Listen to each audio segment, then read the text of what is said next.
Friends, તમારું સ્વાગત છે મારા કિચનમાં.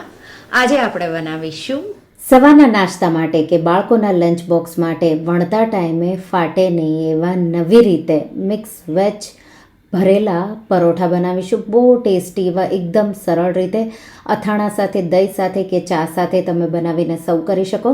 જો તમને મારી રેસિપીઓ ગમતી હોય અને હજુ સુધી ચેનલને સબસ્ક્રાઈબ ન કર્યું હોય તો સબસ્ક્રાઈબ કરજો અને બાજુમાં આપેલી ઘંટી દબાવજો એટલે નવી નવી રેસિપીના નોટિફિકેશન આવે. તો ચાલો બનાવીએ. તો એના માટે એક બાઉલમાં આપણે 2 કપ ઘઉંનો લોટ, તો રોટલીનો જે લોટ હોય એ જ મેં લીધો છે. એમાં આપણે 1 ટીસ્પૂન મીઠું, 1 ટીસ્પૂન અજમો લઈ અજમાને આ રીતે હાથેથી મસળી ઉમેરી દઈશું. સાથે 2 ટીસ્પૂન જેટલું તેલ ઉમેરી અને એકદમ સારી રીતે પહેલાં આ રીતે મિક્સ કરી દઈશું. થોડું આ રીતે મિક્સ થઈ જાય એટલે 1 કપ જેટલું પાણી વાપરી અને ખૂબ જ મસળી અને જેવો રોટલીનો લોટ હોય એવો જ લોટ આપણે બાંધી દઈશું. તો અહીંયા મને 1 કપ અને ઉપર 1 ટેબલ સ્પૂન જેટલા પાણીની જરૂર પડી અને જેવો રોટલીનો લોટ હોય એવો સોફ્ટ લોટ મેં બાંધી તૈયાર કરી લીધો. 1 ટીસ્પૂન જેટલું તેલ ઉમેરી અને લોટને મેં ખૂબ જ સારી રીતે સ્મૂથ થયો ત્યાં સુધી મસળી અને લોટ તૈયાર કરી લીધો. લોટને આપણે ઢાંકી 10 મિનિટ જેવું રેસ્ટ થવા દઈશું. ત્યાં સુધીમાં આપણે એનું સ્ટફિંગ બનાવીને રેડી કરી લઈશું. તો હું એને સાઈડમાં મૂકી દઈશ. હવે એક બાઉલમાં આપણે અડધો કપ ખમણેલું ગાજર, તો મીડિયમ ખમણ હોય એવું લેવાનું, બહુ ઝીણું તમે લેશો તો એમાંથી પાણી નીકળશે. અડધો કપ ઝીણું કટ કરેલું કેપ્સિકમ, અડધો કપ ઝીણી કટ કરેલી કોબી તો ચોપરમાં ચોપ કરી છે અને અડધોથી 1 કપ બાફેલા બટેટા તો બાફીને ખમણીને મેં ઉમેર્યા. બાઇન્ડિંગ માટે જરૂર લાગે તો વધારે પણ લઈ શકો. 2 ટીસ્પૂન શેકેલા જીરાનો પાવડર, 1 ટીસ્પૂન આમચૂર પાવડર, તો કાચી કેરીનો જે સૂકો પાવડર હોય એને આમચૂર પાવડર કહેવાય, એ મેં ઉમેર્યો. સાથે મીઠું સ્વાદ પ્રમાણે, તો અહીંયા મેં 1.5 ટીસ્પૂન જેટલું ઉમેર્યું છે. આપણે સંચળ પણ ઉમેરી રહ્યા છીએ, 1 ટીસ્પૂન જેટલું સંચળ, તો એનાથી બહુ સારો એવો ટેસ્ટ આવશે. અડધો કપ જેટલા લીલા ધાણા આ રીતે ઝીણા કટ કરી ઉમેરી દઈશું. 2 ટેબલ સ્પૂન આદુ મરચાંની પેસ્ટ કે પછી તમને તીખું કેટલું જોવે એ રીતે. 1 થી 2 ટીસ્પૂન ચીલી ફ્લેક્સ ઉમેરીશું અને 50 ગ્રામ જેટલું પનીર આ રીતે ખમણીને ઉમેરી દઈશું. પનીરથી બહુ સારો એવો ટેસ્ટ આવશે, પણ જો તમારા પાસે ન હોય તો સ્કીપ પણ કરી શકો છો.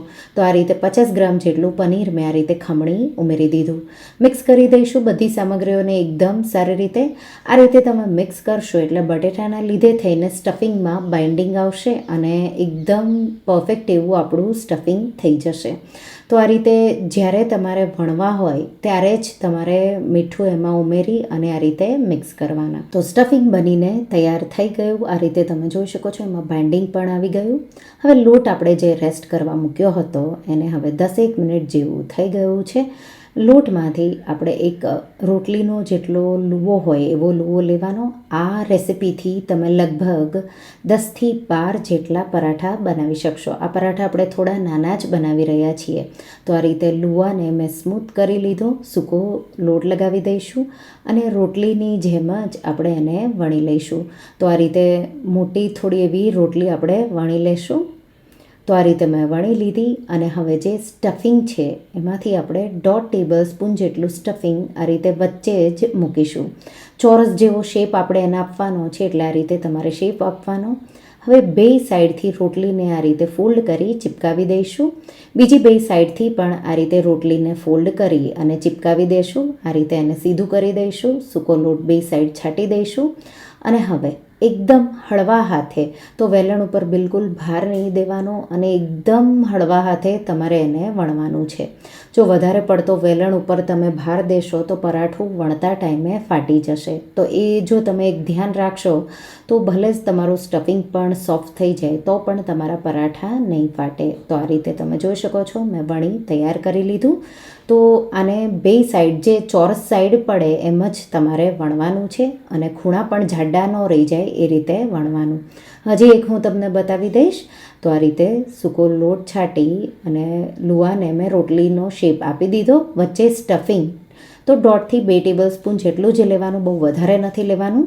આ રીતે ચોરસ જેવો શેપ આપી 2 સાઈડ આપણે આ રીતે ફોલ્ડ કરી દઈશું અને આ રીતે ચિપકાવી દેવાનું. પછી આ રીતે નીચે અને ઉપરનો ભાગ લઈ એને પણ આપણે ચિપકાવી દઈશું. થોડું હળવા હાથે પ્રેસ કરી દેવાનું, ચોરસ એવો શેપ આપી દેવાનો. સૂકો લોટ બે સાઈડ આપણે છાંટી દઈશું અને હવે આપણે એને ચોરસ શેપમાં જ વણવાનું છે. તો આ રીતે તમારે બે સાઈડ આ રીતે ફેરવતા જવાનું.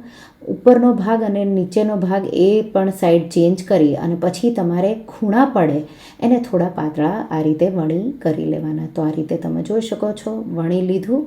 હવે મેં અહીંયા રોટલીનો તવો ગરમ કરી લીધો હતો. ઉપરનો ભાગ પહેલાં આપણે નાખીશું અને 1 મિનિટ જેવો મીડિયમ ફ્લેમ પર થવા દઈશું. તો તવો ગરમ થઈ જાય પછી તમારે 1 મિનિટ જેવું મીડિયમ ફ્લેમ પર થવા દેવાનું.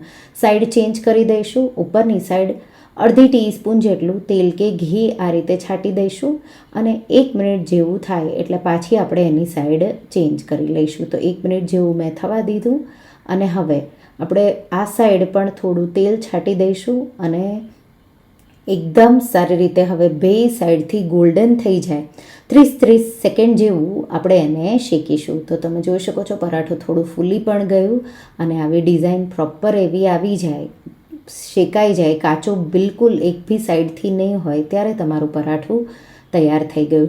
મીડિયમ ફ્લેમ પર જ શેકવાનું છે આપણે, એ ધ્યાન રાખવાનું. કાચા શાકભાજી આપણે લીધા છે તો એ પણ અંદર સુધી શેકાય એટલા માટે. તો પરાઠું તૈયાર થઈ ગયું, મેં એને લઈ લીધું. એ જ રીતે બીજા પરાઠા પણ આપણે શેકી લઈશું. તો આ રીતે થોડું થોડું તેલ કે ઘી તમારે છાંટી દેવાનું અને પછી ગેસની ફ્લેમ મીડિયમ હોય ત્યારે તમારે આ રીતે એને ફેરવી બે સાઈડથી સારી એવી ડિઝાઇન આવી જાય એ રીતે તમારે શેકી લેવાનું. તો એકદમ સોફ્ટ એવા પરાઠા બનીને તૈયાર થઈ ગયા. આ રીતે હું બીજા બધા પરાઠા શેકીને તૈયાર કરી લઈશ. તો લગભગ 10થી 12 જેટલા પરાઠા, સાઈઝ તમે નાની મોટી કઈ રીતે બનાવો, બહુ મોટા બનાવશો તો 8 બનશે, નહીતર જો મીડિયમ અને નાના 10થી 12 તમારા પરાઠા બનીને તૈયાર થઈ જશે. મેં એને અથાણા સાથે, દહીં સાથે, બાળકોને ટમાટો કેચઅપ સાથે કે પછી એકલા ચા સાથે પણ તમને ખાવામાં ખૂબ જ ટેસ્ટી એવા લાગશે. તમે જોઈ શકો છો સ્ટફિંગ એકદમ પરફેક્ટ એવું. તો આ રીતે જો તમે મિક્સ વેજ પરાઠા ન બનાવ્યા હોય તો રેસીપી એકવાર જરૂરથી ટ્રાય કરજો. તમને આ રેસીપી કેવી લાગી મને કમેન્ટમાં જરૂરથી જણાવજો. અને જો તમને આ રેસીપી ગમી હોય તો વિડીયોને લાઇક કરજો, શેર કરજો અને મારા ચેનલને સબસ્ક્રાઈબ કરજો. અને આવી જ નવી રેસીપીઓ માટે તમે બેલ આઇકન બટનને પ્રેસ કરજો. Thank you for watching.